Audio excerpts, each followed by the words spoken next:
चिमन भाई सागर जी मुंबई से। राधे राधे।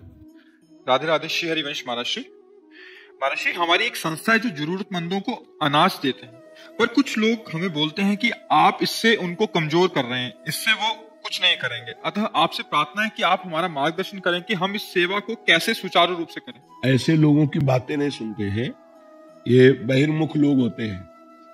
उनको क्या पता कि कितने ऐसे हमारे भारत में जिनको चैन से रोटी नहीं मिलती है, क्योंकि गांव में वो दृश्य हमने देखे हैं।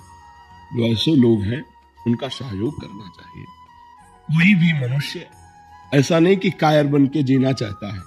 कई परिस्थितियां ऐसी होती हैं जिससे मेहनत करने पर भी वो अपने परिवार को सम्यक सुख सुविधाएं नहीं दे पाते, और यदि हम 4 लोग मिलकर के उनको सहयोग कर देते हैं, ये बहुत बड़ा सुकृत बन जाता है। ये बातुल भूत विवश मतवारे, ते नहीं बोले बचन विचारे, तिनकर कहा सुनी नहीं काना, गोस्वामी जी ने कहा। ऐसे लोगों की बातें नहीं सुनते। जैसे कहते ये भिखारी हैं, इनको क्यों देंगे तो ये ऐसे कायर बने रहे। नहीं, कई ऐसे हैं जिनके शरीर काम नहीं कर रहे हैं, और अगर उनको आप कुछ भोजन या व्यवस्था कर देते हैं, वो भगवान के सहारे जी रहे हैं, तो उनके प्रति ऐसा नहीं।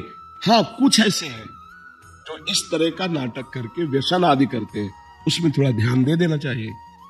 कुछ जरूरतमंद है, कुछ ऐसे हैं कि जो छल करके ऐसी लीलाएं करते हैं, नाटक करते हैं, और फिर शराब आदि पीते हैं, फिर गंदे आचरण में उतरते हैं।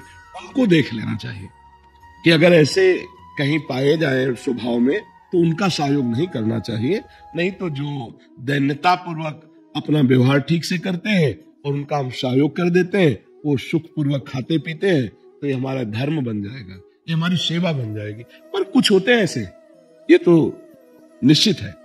कुछ कपटी जन ऐसे होते हैं कि अन्य जनों को छल के द्वारा, ऐसा जैसे गांव में जाकर के अन्न आदि मांगना, आके दुकान में बेच देना, और फिर शराब आदि पीना, फिर ऐसे।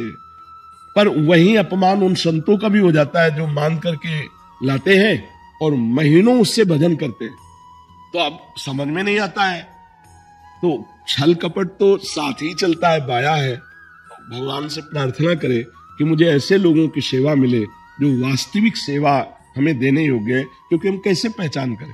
वो भी झोली और वो भी झोली लिए, एक अपनी झोली से मांग के लाता है, 1 महीने भजन करता है उसी अन्न से, और एक आता है वो बेच देता है, उसकी शराब पीता है। तो वो तो गलत आचरण में गया और वो भजन में गया। अब इसका भेद समझ पाना थोड़ा कठिन होता है। अगर कहीं निषेध किया जाए तो ऐसे निषेध किया जाए जो हमारी दी हुई वस्तु का दुरुपयोग करते हैं, हम उनको न दें, लेकिन जो वास्तविक जानते हैं कि सदुपयोग होगा तो वहां दे देना चाहिए। ऐसे लोगों की बातें नहीं सुननी चाहिए।